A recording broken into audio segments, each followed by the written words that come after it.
Welcome to the Banker Lamp. Please enjoy the video. In this video, I will explain how to connect your Mac to a server network. First, confirm both your Mac and the server are connected to the same local network or accessible via the internet.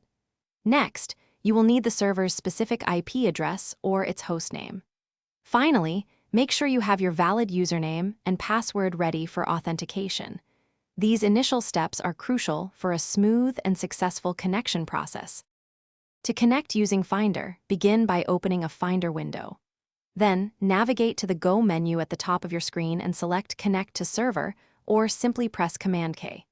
In the dialog box that appears, type the server's address, ensuring you include the correct protocol, such as SMB// or AF//. After clicking Connect, you will be prompted to enter your username and password to complete the connection.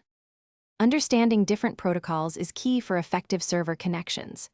SMB, or Server Message Block, is widely used for Windows file sharing and offers excellent cross-platform compatibility. AFP, Apple Filing Protocol, is Apple's traditional protocol, often found on older Mac OS servers. For file transfers, FTP is an option, but it is less secure. SSH provides a secure channel for remote command line access and secure file transfers. If you encounter connection problems, start by verifying your network connection and confirming the server is online and accessible. Double-check any firewall settings on both your Mac and the server, as these can block connections.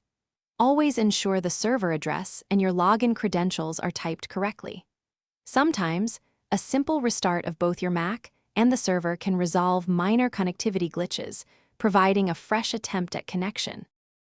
Thanks for watching. If this was helpful, leave a like and consider subscribing. See you next time.